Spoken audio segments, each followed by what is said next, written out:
Chapter 7, Hear No Evil. It's a quote. I want to kill off once and for all stories that children in Nottingham have been victims of satanic abuse, close quote. Dan Crompton, Chief Constable, Nottinghamshire, October 1990. In February 1989, the Prime Minister stood at the dispatch box in the House of Commons and lavished grateful praise on the men and women of Nottinghamshire County Council Social Services Department, the members of Team 4, the specialist unit set up within the Children's Division to handle Britain's biggest single case of multiple child sexual abuse, were singled out for Margaret Thatcher's unstinting admiration when 10 adult offenders were jailed. Within a year, the leader of that team, Judith Dawson, was in an impossible situation. Nominally Nottinghamshire County Council's child abuse consultant, the most senior social worker in the Children's Division, she found herself excluded from all abuse case conferences and severely criticized in an internal report she was not allowed to see, but which was widely leaked to the press. At the same time, statements by Nottingham detectives ensured that Dawson and some of her Team 4 colleagues were publicly denounced, undermined, and targeted for police surveillance of their private lives. Their professionalism and abilities were under constant attack from men and women who were meant to be their colleagues inside Nottinghamshire CID. It was a dirty, dishonest, and underhand campaign that would lead to Dawson's isolation throughout 1990. It also ensured that a number of children remained trapped in the evil misery of ritual abuse. What makes the Nottingham case all the more important is its remarkable similarity to a case that began 4 years earlier and 3,000 miles away. Manhattan Beach is the closest that Los Angeles comes to the idea of a village. Sociologists and market research companies list it as an upper quintile community, which is to say that those who live there are generally upper middle class and in the discreetly advertising-friendly high-income bracket.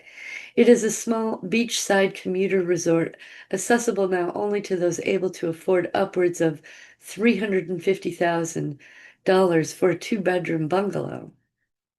By 1983, most of the incomers were young professional couples, perhaps with children, but desperately needing two salaries to make ends meet.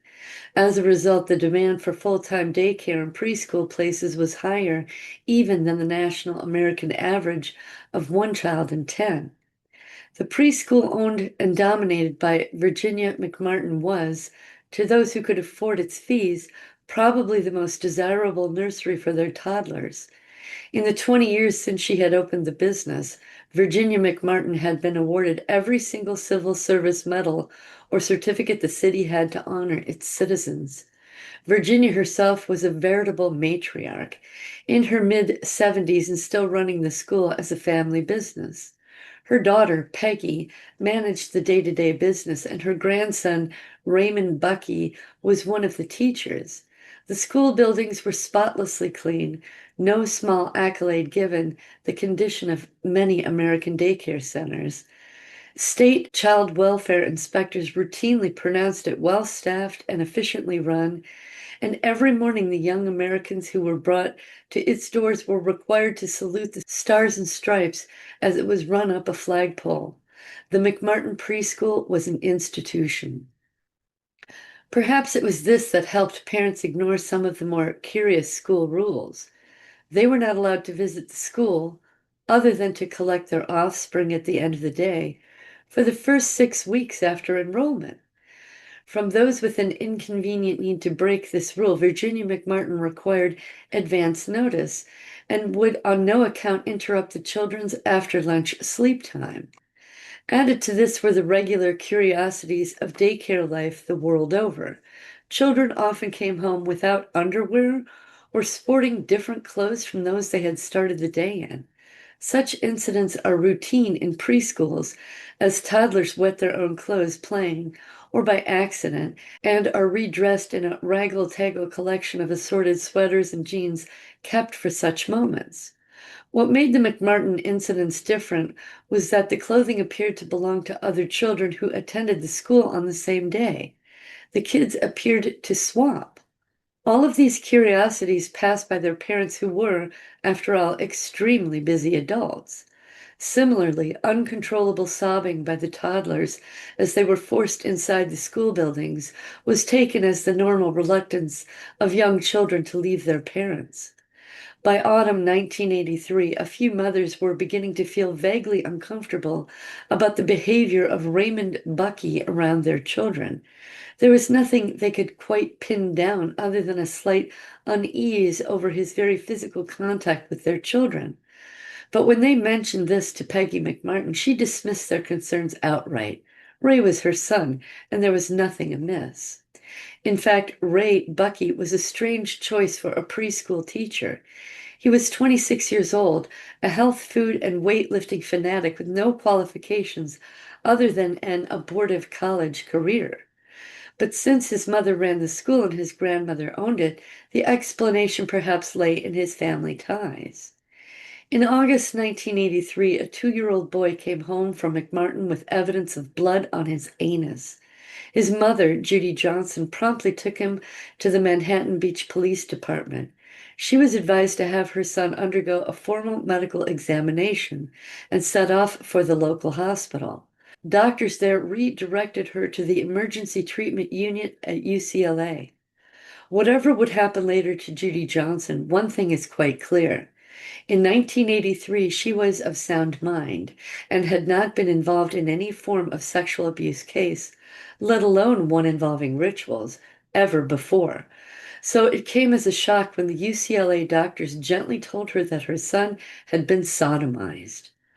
American law enforcement and prosecution demarcation can be confusing to the outsider. Not only is there a nationwide federal police force whose cases are routinely prosecuted by federal attorneys, but beneath them, the localized structure subdivides along somewhat arbitrary lines.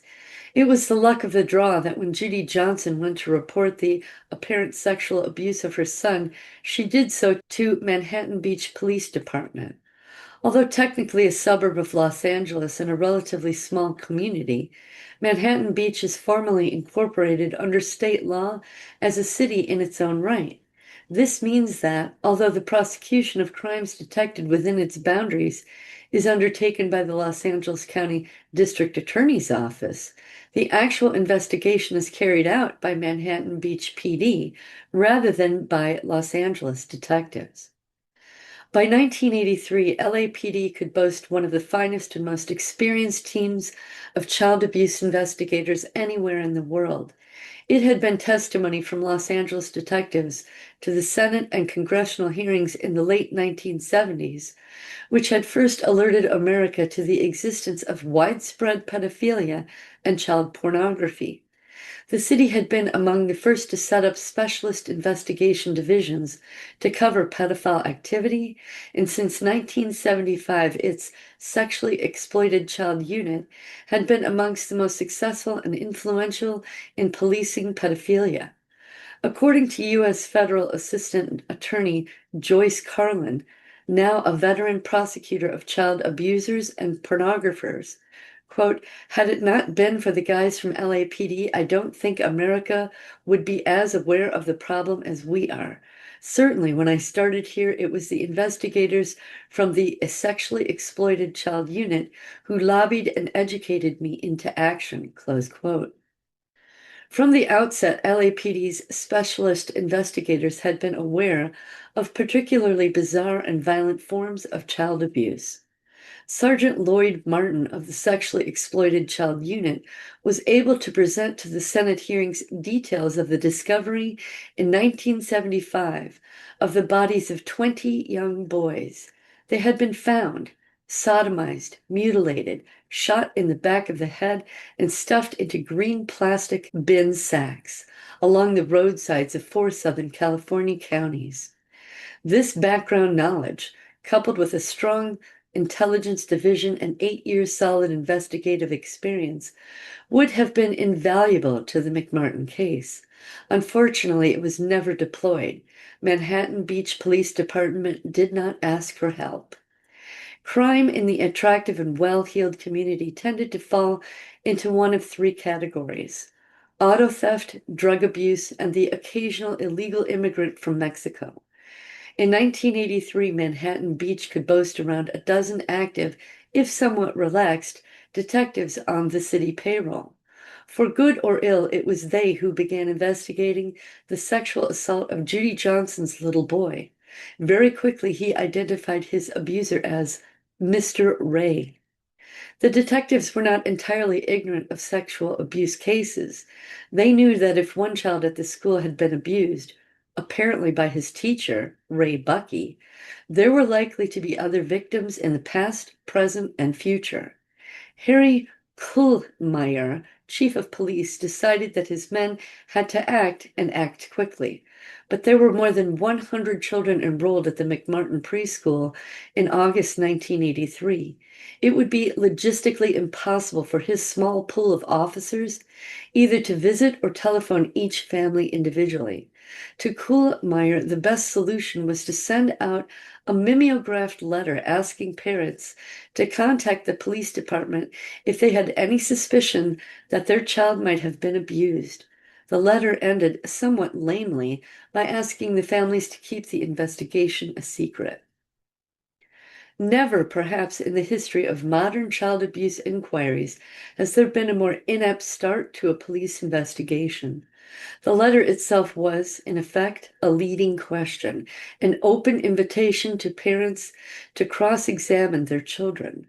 Quote, "That mass mailing," Kuhlmeier admitted later, "may not have been the best idea in the world, but we wanted to get the news out and we didn't have the resources to go and knock at everybody's door," close quote. The result was chaos. Within 48 hours, there were few families in the 2 Mile Square community who did not know about the letter and the fact that Ray Bucky was chief suspect. Inevitably, that included Ray Bucky himself, Virginia, and Peggy McMartin, and the rest of the preschool staff. Under growing public pressure, Kuhlmeier made his second serious error of judgment within 2 days. He obtained a warrant for the arrest of Ray Bucky. A police search of his house the following day produced no supporting evidence whatsoever. Under the complicated American justice system, investigations by local police departments, like Manhattan Beach, are controlled to some extent by the county district attorney's office. The Los Angeles County DA's department had more than 600 lawyers on its staff, at the time the largest comparable team anywhere in the world. One of the prosecuting attorneys was Gene Matusinka, an experienced lawyer who had worked on child sexual abuse cases for several years. Matusinka saw quickly that without corroborative evidence, there was no chance of making charges against Bucky Stick on the testimony of a 2-year-old boy. The charges were dropped within days of the arrest, but the file remained open. Parents who had received the original letter asking if their children could have been abused at McMartin inevitably began asking their youngsters if Mr. Ray had done anything to them. Many said no and seemed uneasy or reluctant to talk any further, but a few said yes and were taken individually to Manhattan Beach PD. Very quickly, the untrained and understaffed detective division was in over its head. Kuhlmeier had assigned just 2 officers to question the children. Neither appeared to have any skill or understanding of the particular problems of child sexual abuse. Although nominally overseeing the investigation, Matusinka could not interfere with the operational side of the inquiry. So, although she doubted the ability of the local detectives and suggested to Kuhlmeier that he call in outside help, she could do more than sit frustrated and uneasy when he declined to do so. The outside help was no more than 15 minutes up the freeway. Kuhlmeier could have called in LAPD's 9 experienced investigators based in the sexually exploited child unit. Equally, the Los Angeles County Sheriff's Department had, quite literally, thousands of deputies available to help, including some with lengthy experience of child abuse inquiries. Although Manhattan Beach detectives phoned the sexually exploited child unit for advice early on, advice that LAPD insists was never utilized, it took Kuhlmeier until October 1984 to swallow his pride and call in the sheriff's department. By then, the case was severely damaged. The local detectives warned parents who brought their children to the department not to discuss the case, to keep their children apart, and even avoid contact with one another. At first, they tried, but Manhattan Beach is such a small community, its houses so close together, and the children all much of the same age, that this proved ultimately impossible. Matusinka, meanwhile, had decided not to rely solely on the efforts of the local police. She decided to call in an expert therapist to assess the children's disclosures. Key McFarland had recently moved to Los Angeles for a holiday cum sabbatical. Until spring 1983, she had worked as a counselor in Washington, D.C. at the federal government agency, the National Center on Child Abuse and Neglect. It was during other court cases where she had testified as an expert witness that Matusinka had met and been impressed by her. McFarland had been made redundant after the Reagan administration cut federal funds to the center and a number of other welfare bodies. She had come to California to complete an academic textbook and, if she found the time, to study for a PhD in social work. She had not planned on working as a counselor in Los Angeles and had not applied for the requisite license. She had, though, agreed to be a consultant to a child welfare charity in the city, the Children's Institute International. It was one of those curious twists of irony that this happened to be Nancy Reagan's personal favorite charity. When Matusinka called her and asked if she would see, quote, a couple of kids from the McMartin preschool, McFarland agreed reluctantly. Although technically unlicensed, the certificate held by the Children's Institute would just about cover the work. Parents were only too keen to follow Matusinka's suggestion that they contact McFarland. There was a desperate shortage of suitable therapists for the ever-growing number of presenting victims. Some families discovered that they faced waiting lists several months long just to get on the books, and then at a distance of 100 miles and a cost of up to $100 a session. The real problems began when Matusinka and McFarland began to blur the roles of therapist and investigator. Without a doubt, Manhattan Beach Police Department was failing to handle the case properly. Parents told McFarland when they called, quote, "We don't like what the cops are doing with our kids. Will you talk to them for us?" Close quote. Matusinka appeared to have shared that view. She began feeding McFarland with information from the investigation in the hope that the therapist could come up with the usable children's testimony pinpointing their abuser. Quote, "In the first dozen or so interviews, I never asked about any of the women, members of staff. The prosecutors told me there was this guy they suspected, and could I find out? So I only asked about him," close quote. This betrayed a surprising naivete on McFarland's part.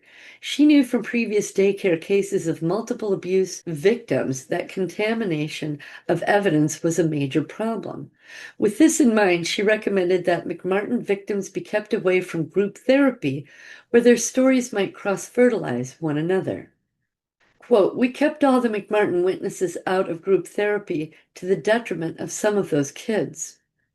In the Jordan, Minnesota daycare abuse case, one of the things they hung on the district attorney was the fact that they were housed in the same motel, never mind sitting around in a room talking about who touched their pee-pees. And yet, without a doubt, there is one thing we have learned in the history of this field. It's that group therapy is one of the most healing, confirming processes that can happen to children. If you can't do another thing for them, that is the treatment of choice. And so we are up against these terrible dilemmas around what you should do with a kid if he may end up being a witness, close quote. Despite this sensible caution, McFarlane allowed herself to become part of the investigation/prosecution team rather than keeping her role as a therapist clearly paramount. If the identifications of Mr. Ray were potentially contaminated by the end of 1983, McFarlane's interviews with the children, most of whom displayed medical symptoms of abuse, were pointing to a conclusion that Bucky was not the only alleged abuser. The children claimed that some of the abuse had taken place inside the classrooms, and McFarlane, not unnaturally, wondered how this could have taken place without the other teachers seeing or at least hearing it. Quote, I got to thinking it would have been pretty hard not to know this stuff was happening. And I started saying things like, well, where was Miss Peggy? And they'd say, oh, she was right there, close quote. For the first time and apparently spontaneously, the children were clearly identifying a number of adult abusers. Manhattan Beach police did not like the interference in the investigation, but agreed to funnel their queries through Key McFarlane. Not that the therapist, now assisted by a small army of trained volunteer social workers, relished this semi-official new role. Quote, the boundaries got very blurred. The police brought me mugshots and photographs, and we showed those to the children. That was not something the Children's Institute had ever done before, and I don't think it was a good idea, close quote. It wasn't. It quickly became apparent to McFarlane that the technique was far from reliable. Quote, I came to this real quick realization that kids are terrible at that kind of thing. They'll say, oh, there's Uncle Bill. And of course, it isn't Uncle Bill. They were just picking out people who looked scary to them. I felt very uncomfortable with it. We should have never done it, close quote. The problem facing Matusinka was simple if insoluble. McFarlane was a good therapist, but untrained as an investigator. The police, by contrast, were, theoretically, professional detectives, but at a loss when it came to interviewing victims of child sexual abuse. Nonetheless, in spring 1984, the district attorney's office sanctioned new charges against Ray Bucky and ordered the arrest of his mother, sister, grandmother, and 3 other women teachers for good measure. The criminal complaint sheet listed 208 counts of alleged abuse of 41 children at the preschool. Simultaneously, the police announced that they had another 36 suspects in the frame, apparently from other daycare centers linked to McMartin, with a further 1,200 suspected child victims. The case was rapidly getting out of hand.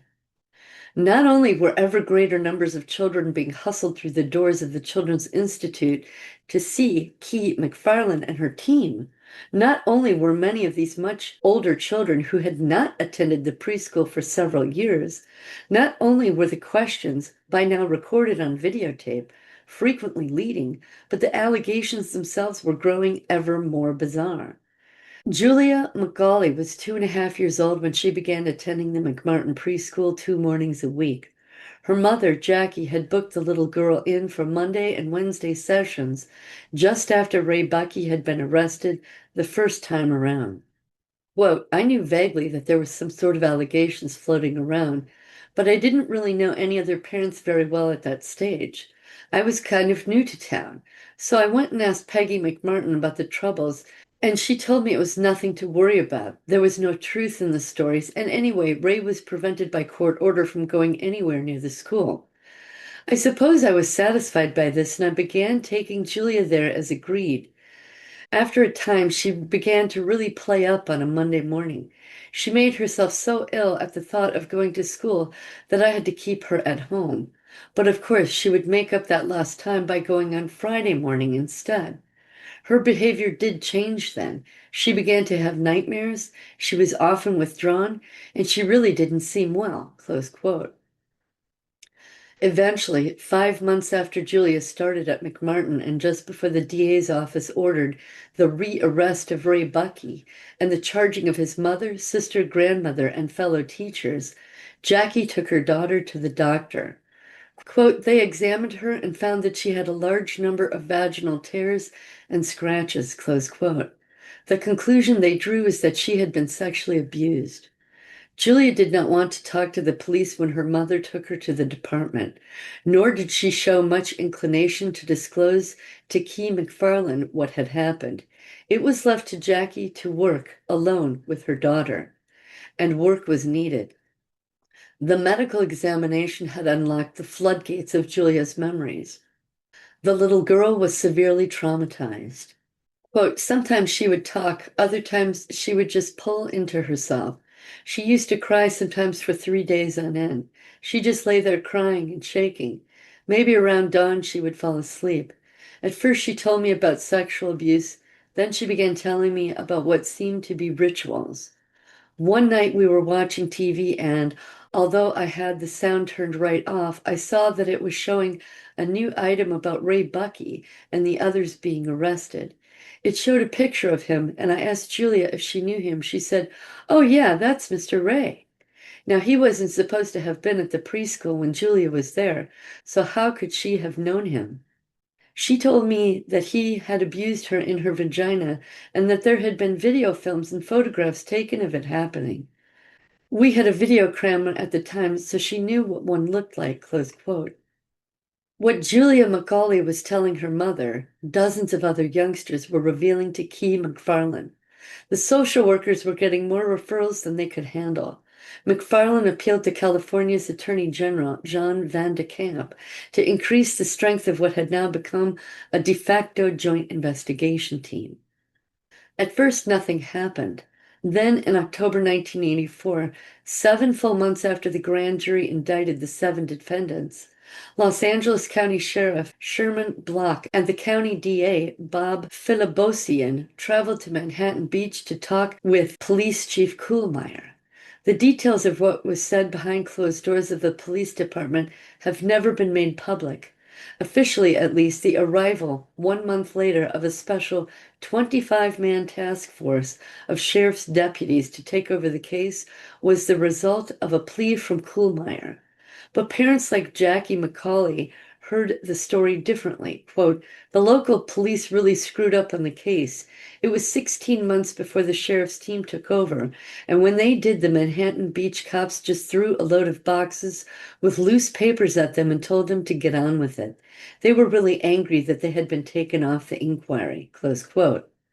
Many of the children interviewed by McFarland were now disclosing ever more bizarre abuse.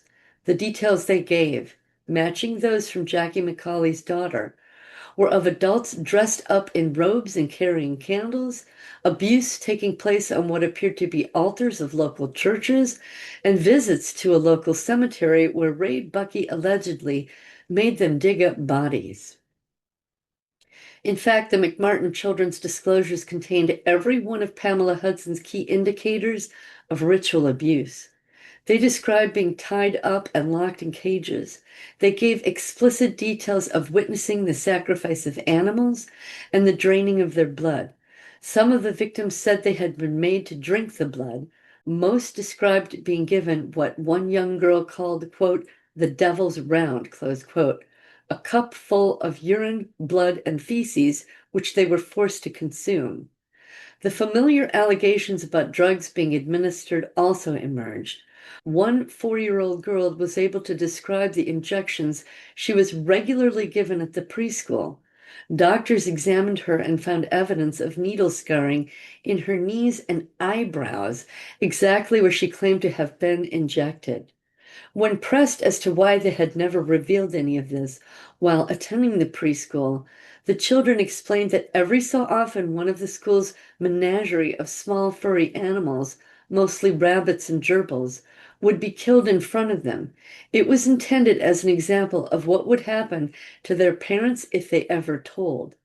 Simultaneously, according to some of the youngsters, they had been frightened by stories their abusers told of child-eating monsters. Quote, they told us the monsters would come in the night and try to eat us. The way you make the monsters go away is you sit up in bed and say, I promise I'll never tell anyone what happened to me. And the monsters go away, close quote. It is not difficult to imagine the effect of such threats on children barely out of nappies, especially when they had apparently witnessed and endured an unending catalog of unspeakable evil. Most told therapists that they had witnessed the killing and dismembering of young babies. One child described in remarkable detail how a baby's eyes were put out during a particular ritual. When asked if she knew what had happened to the infant, she explained how its body was taken to a crematorium and incinerated. To their credit, the DA's team of lawyers did not shrink from these stories, perhaps because early on they found some supporting evidence. Several of the older children, many of them boys who had not attended the preschool for several years, had identified an unemployed local handyman as one of their abusers. They had seen his picture in the papers when he was arrested for sexual abuse offenses connected to a babysitting service he and a girlfriend ran from a motel in the nearby town of Torrance. The children never knew his name. They identified him only as the Wolf Man, but said he had abused them in an Episcopal church wearing a black robe. He had also been involved in the slaughter of pet rabbits. When the police searched the man's house, they found one black candle, a black robe, and a pair of rabbit's ears. He never stood trial for the abuse. On the eve of the opening of the babysitting trial, he was found dead, apparently the victim of a drug overdose.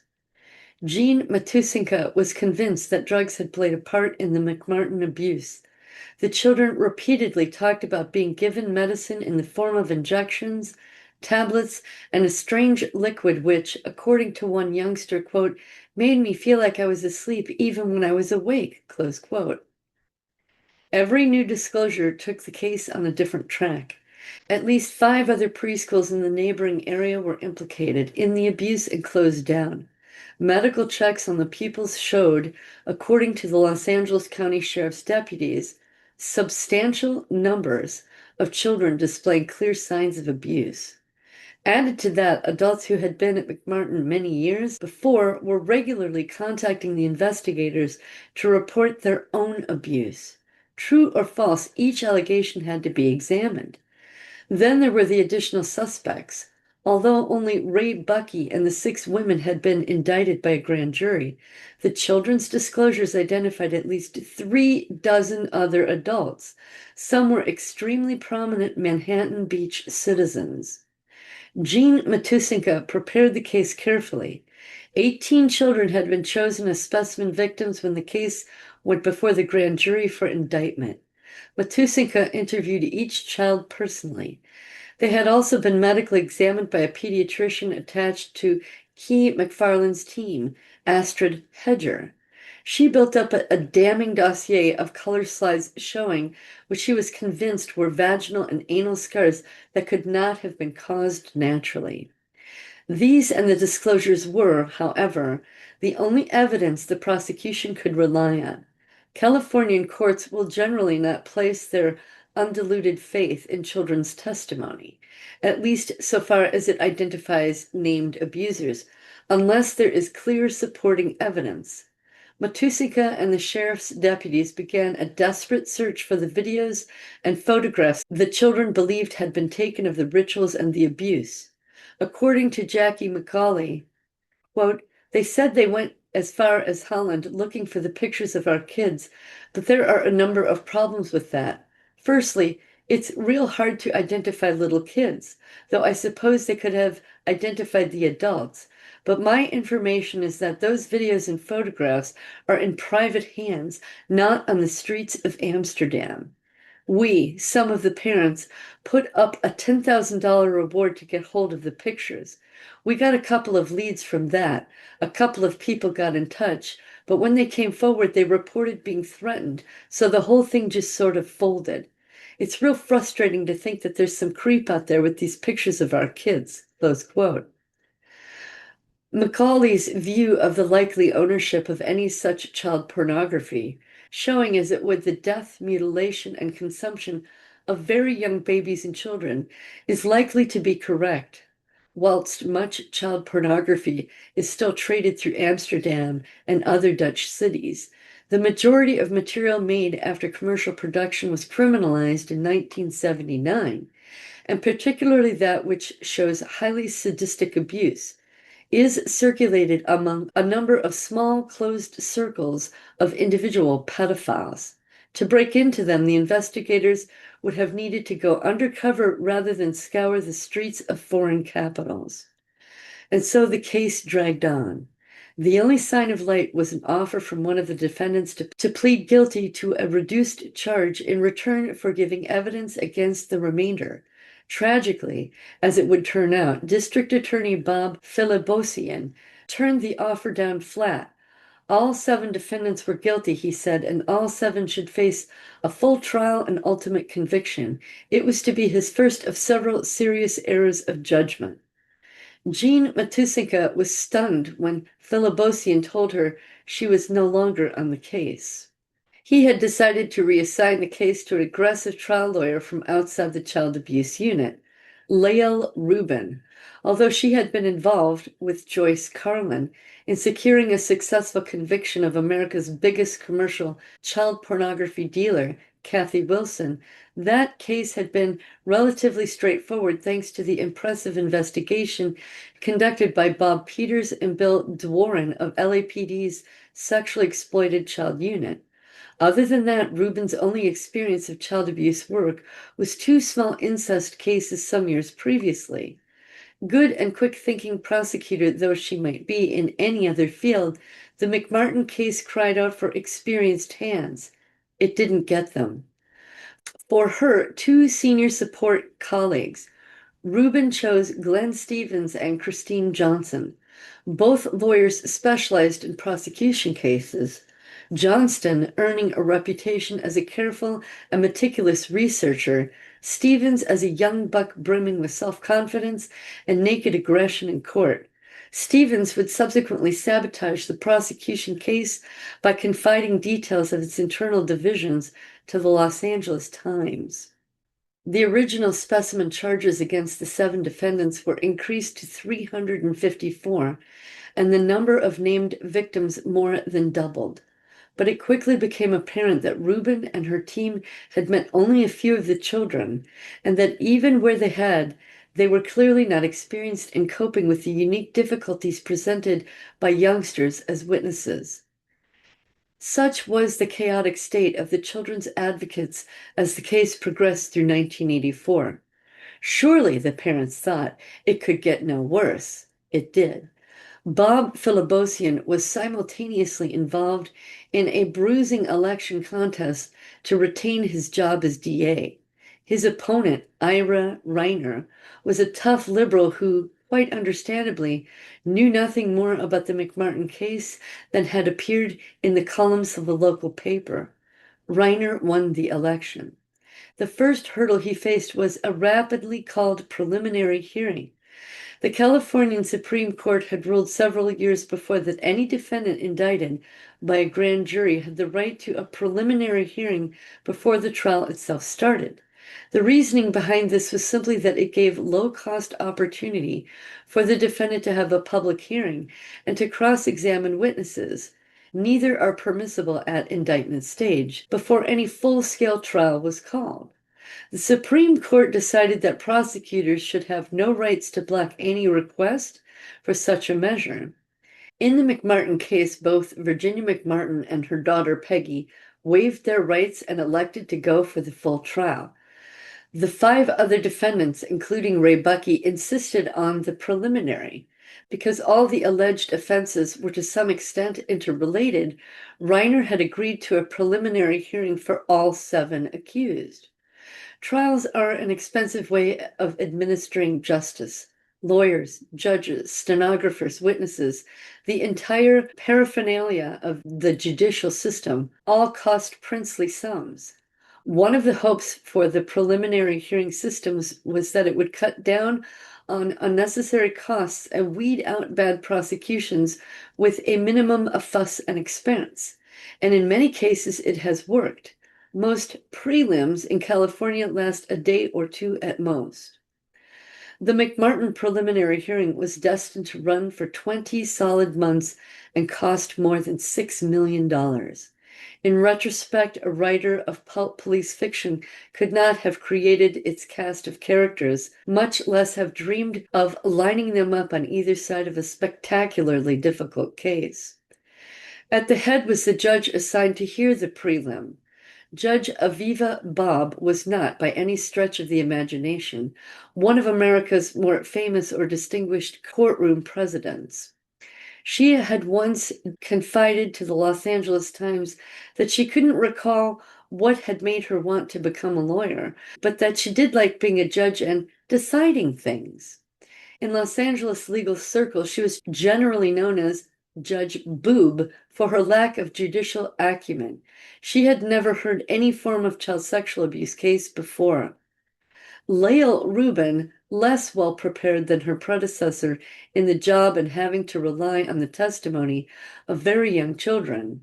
California's 6-year statute of limitations in sexual abuse cases ruled out the older victims, asked Bob to allow them to testify on closed-circuit television. Bob refused. The state appeal court had ruled such devices unconstitutional on the grounds that they had not been specifically provided for by statute.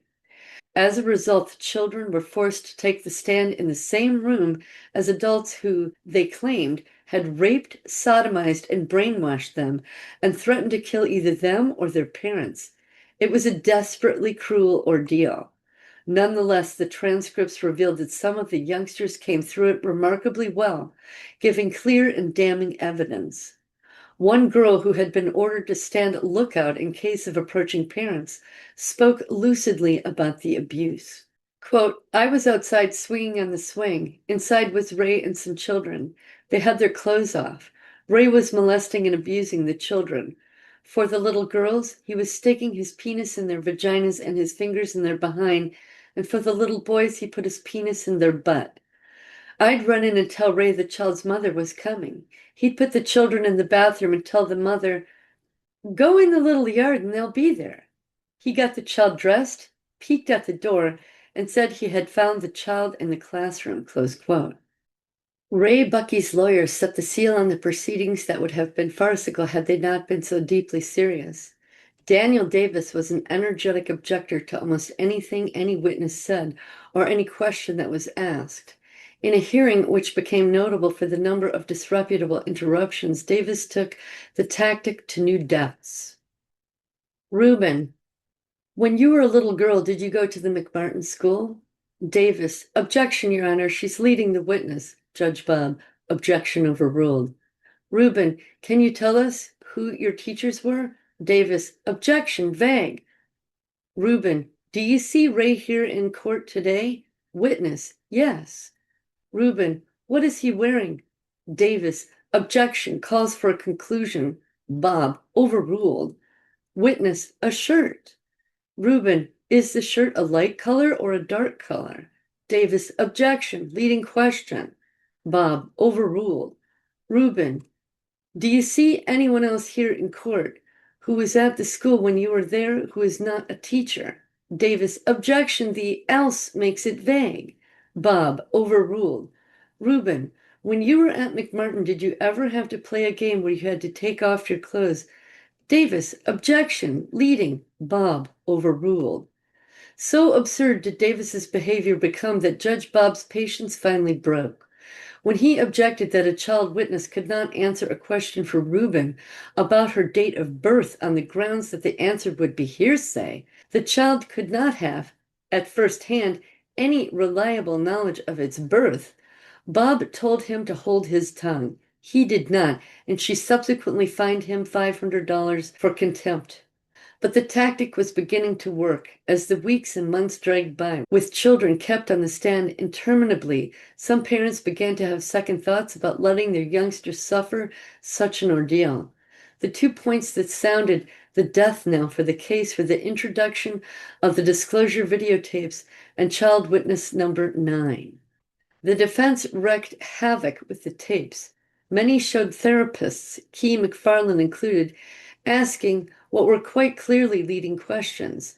One of the worst revealed a therapist opening a session with a young girl by telling her that other McMartin children had already disclosed yucky secrets and that every one of the teachers was sick in the head. The tape showed the therapist then asking her whether Mr. Ray had ever touched her. The girl shook her head strenuously. Only after persistent questioning, interrogation the defense called it, did the child agree that Ray Bucky had indeed touched her genitals. A further tape showed two therapists going to apparently extraordinary lengths to persuade another girl to talk. She insisted throughout that she had not been abused by anyone in McMartin, so the therapist told her that they themselves had been molested as children and that she would really feel much better if she told them what had really happened. McFarland herself was pilloried on the witness stand. For some of the accusations, notably the leading questions, she had no defense, but there were times when it seemed to be open season for McFarland hunting, and that the judge was unwilling to afford her any protection. Just such a point came when a defense lawyer asked her whether she had been abused as a child. It was a grossly improper question, and McFarland refused to answer it. The defense then asked that her refusal be formally interpreted as an acknowledgement that she was an abuse victim. Aviva Bob should have stepped in, but she allowed the defense plea, and with it the implication that Key McFarland was an unreliable witness. Juvenile witness number 9 was the turning point. The boy gave evidence not only about the sexual molestation he had suffered and witnessed, but also for the first time introduced to the hearing the allegations of ritual abuse. He claimed to have been taken to the Episcopalian Church, the same church, as it turned out, that Julia Macaulay quite independently identified, and beaten with a 10-foot bullwhip. A priest had slapped him and his friends around if they refused to pray to 3 or 4 gods. The defense teams asked permission to show the witness some photographs to see if he could identify his abusers. He picked, amongst others, those of Ira Reiner and the Hollywood star Chuck Norris. His testimony collapsed around this apparent absurdity. Had Lael Rubin and her colleagues but known it, the identification of prominent celebrities by ritual abuse victims is extremely common. Some specialist therapists now believe that abusers deliberately brainwash these children into believing this with the aim of discrediting their evidence. A speedy decision was taken by the prosecution not to call any other witnesses who had made disclosures of Satanism or ritual abuse. The problem was that this ruled out a large proportion of the victims named in the original charge sheet.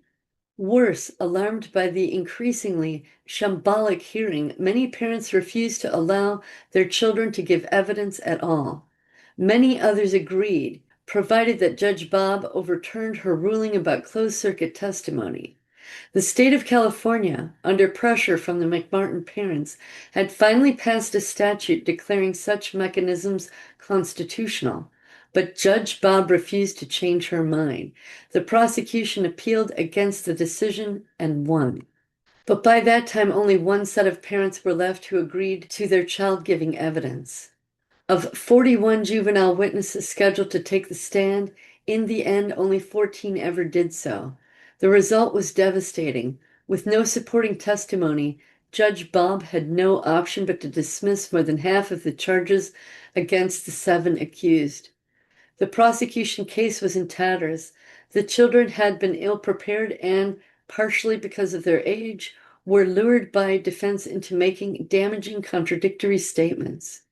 These were relatively minor in themselves, but together left a picture of confusion. Then there was the problem with the disclosures, some of which even Key McFarland had declined to defend. She said later, quote, "There are parts of the tapes that certainly look like children were led into saying things. I think we need to look a lot more closely at children's susceptibility and the way questions were asked. Where I think you get into trouble is when they say, 'Somebody touched me,' and you say, 'I know it was Mr. Ray. All the kids told me it was Mr. Ray. It was Mr. Ray, wasn't it?' That's a leading question. That's asking for a specific answer. Things that are in the therapeutic interest of children are not always in the legal interest, and that's where we have got to get a lot better, close quote. On top of these problems, the child witnesses made allegations that seemed utterly preposterous. Walter Urban was defense attorney for one of the McMartin teachers, Betty Rador. In an interview with the American writer David Heckler in 1986, he specifically singled out this bizarre testimony for criticism. Quote, "See that 'believe the children' thing there, pointing to a small sign in his office?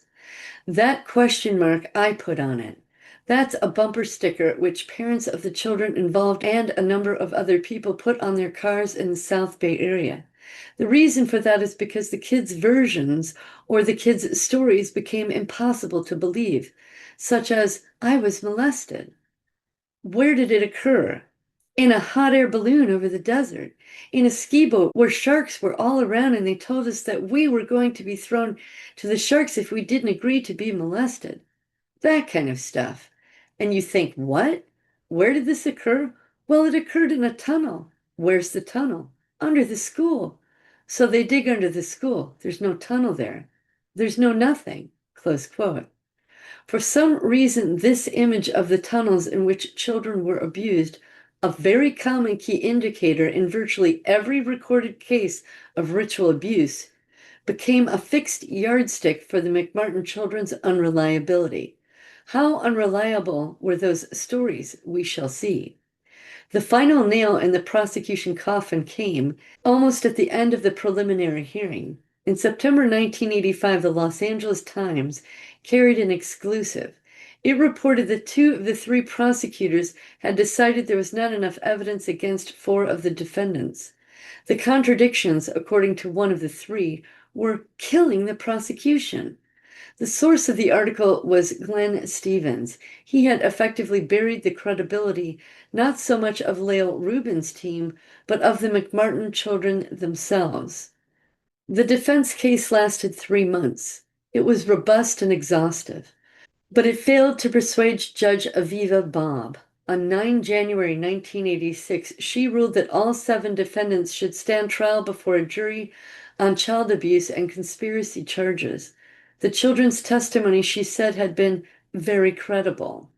Of the accused, Ray Bucky faced 82 charges, his mother Peggy 24, his sister Peggy Ann 8. Betty Rader was accused on 10 counts, Babette Spiller and Mary Ann Jackson, the other teachers, 4 each. Virginia McMartin, the school's matriarch and now 78 years old, faced only the single charge common to all defendants, conspiracy. If Judge Bob was happy with the case against all 7, Ira Reiner was not. The DA had the power not to bring forward all the charges to trial if he thought there was a distinct possibility that the state would lose. On 17 January, Reiner announced that only the cases against Ray Bucky and his mother, Peggy McMartin Bucky, would go ahead.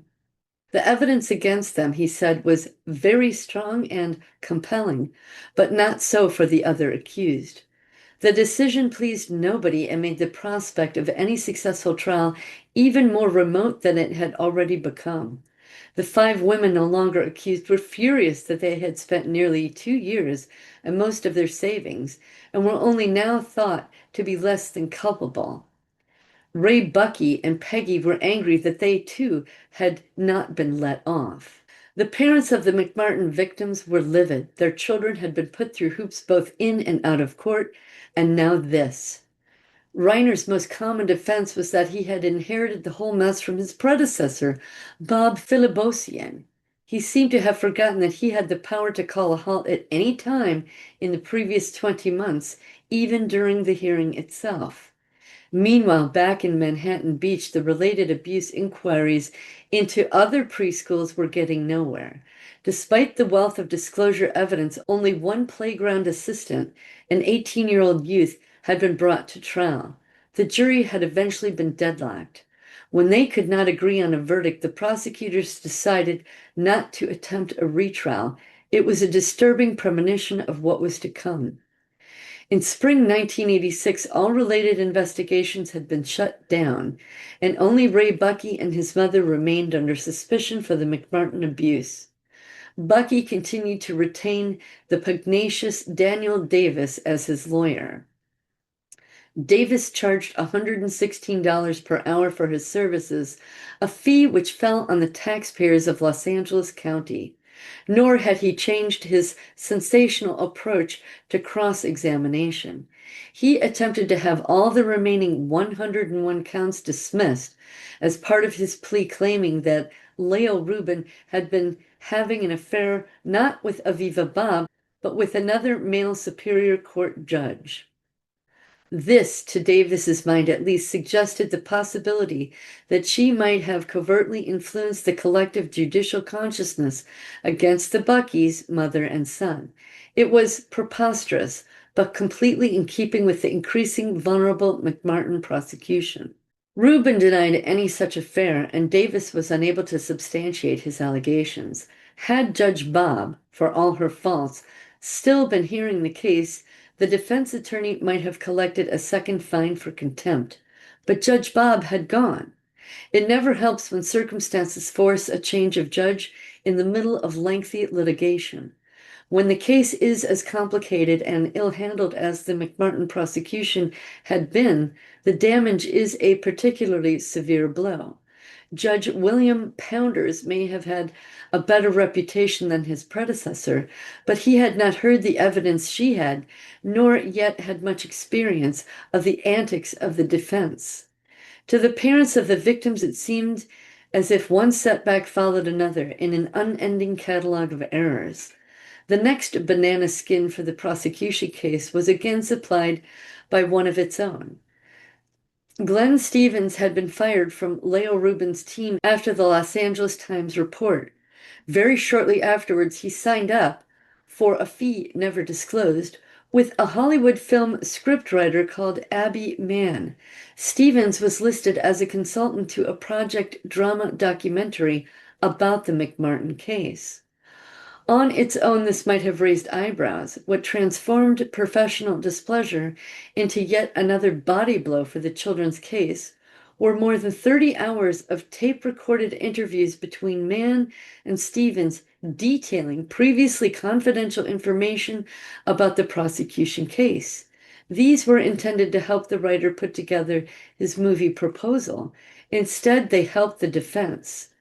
During the course of their taped conversations, Stevens announced that he believed that both Ray Buckey and Peggy McMartin Buckey to be innocent of all charges. This was despite supporting their prosecution while retained by Leo Rubin. Somehow the tapes found their way to Davis. If Judge Pounders refused the defense plea to strike out all charges on the basis of this turnaround, the news was out and the damage done. McMartin parents were angry beyond belief. Quote, "I put my child in his hands," one mother complained. "He told us he believed us, and he has sold us out for 30 pieces of silver," close quote. Stevens' apparent reason for reversing his previously held view was not ostensibly money, although one section of the transcript reveals him to have told Mann that if Ray Buckey and his mother were acquitted, quote, "we'll be sitting on top of the world," close quote. Instead, he was evidently concerned that the case relied only on children's testimony without corroborative evidence. The worst, however, was yet to come.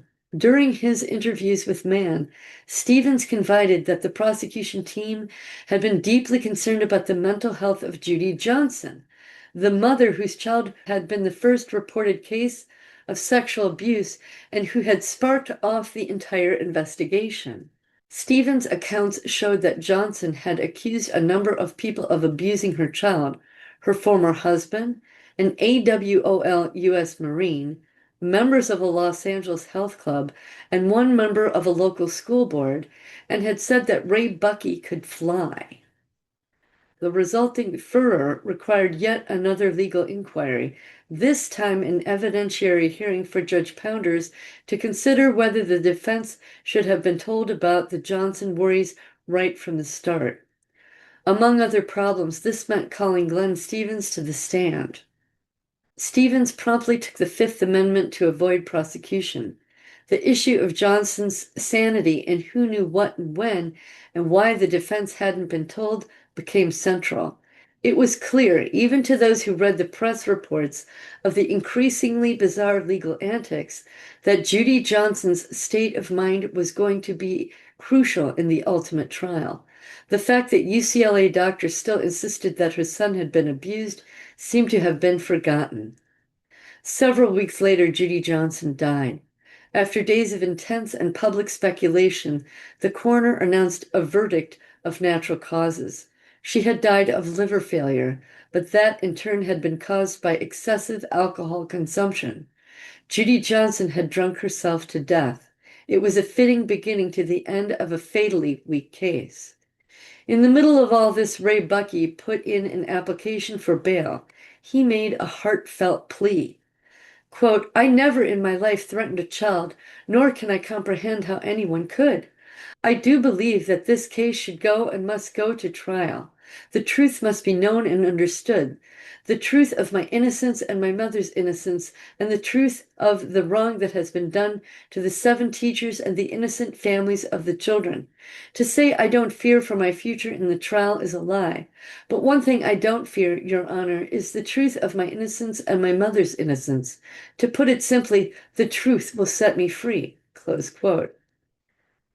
Judge William Pounders failed to set Buckey free. Pounders told the defendants, their counsel, and the court that the case was strong and that many of the children's statements appeared to be spontaneous and have the ring of truth. In January 1990, the trial that had begun nearly 7 years before ground to a halt.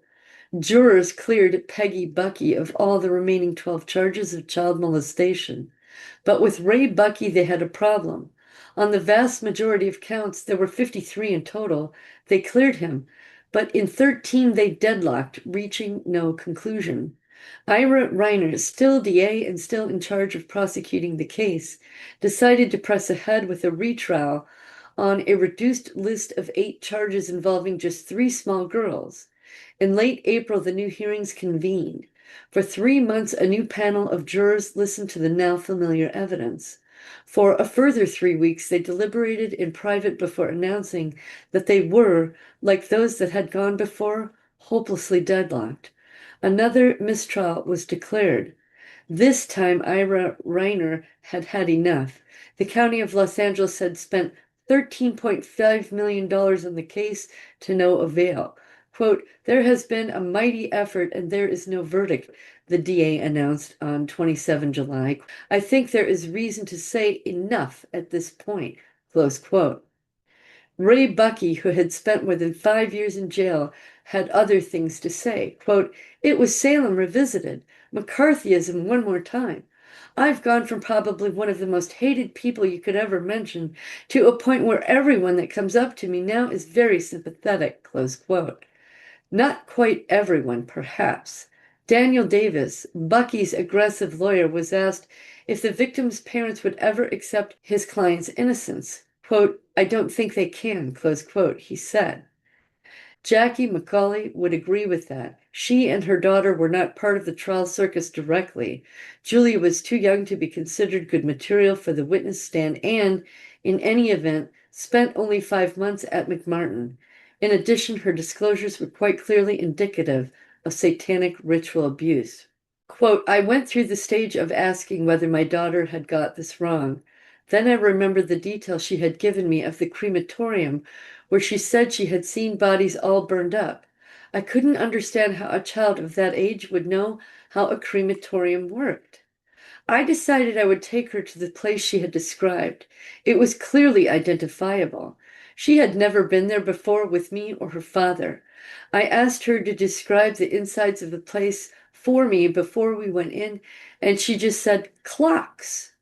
Again, I couldn't work this out until we went inside. There, on the wall of the office, was a very big and prominent clock. It dominated the room, and I began to understand. I kept talking with Julia and one time asked her why she hadn't told me before about the abuse when she was going to the preschool. She told me that they had said she would die if she told anyone, and I remembered the first night she had disclosed. The next day, I had to go into town and leave her with a friend. I went before she woke up in the morning. When I got back, she had gone into this really bad asthma attack. It was clear to me much later that she had thought I really had died when she didn't see me that morning. And no, she didn't have asthma before she went to McMartin. Close quote. The public perception of McMartin dismisses the experience of children like Julia. McMartin was seen as a weird case where kids fantasized bizarre, impossible things, and a bunch of way out therapists helped launch a witch hunt. In Britain, the New Statesman magazine summed up the prevailing mood. Quote, why did this hysteria begin? In the hysterical atmosphere, the prosecutors felt they could get away with anything, and journalists eagerly lapped up their charges. Society was ripe for a witch hunt, and the accumulated energies poised for this end displaced themselves into the virtuous cause of hunting for body snatchers of the American nation's children. The charges made by the children at McMartin School were gothic in the detail of their sexual exploitation. They claimed to have witnessed devil worship in a church, been involved in nude photography, had foreign objects, including sticks, silverware, and screwdrivers, stuck up their behinds, been taken by their captors to mortuaries, cemeteries, and funeral homes, been flown in airplanes, been given red or pink liquid that made them sleepy, been buried alive, seen priests cavorting naked in a secret cellar below the school. Close quote. The New Statesman, like many other publications, reviewed the trials and pronounced itself dissatisfied. No bodies, no bones were ever found. No child pornography was recovered, and the much talked about tunnels never existed. But in fact, the tunnels did exist. Subsequent excavation organized by a McMartin parent finally brought to light physical corroboration of what the children described. The January 1991 report commissioned from the independent archaeologist Dr. Gary Stickle, who carried out the works, is revealing.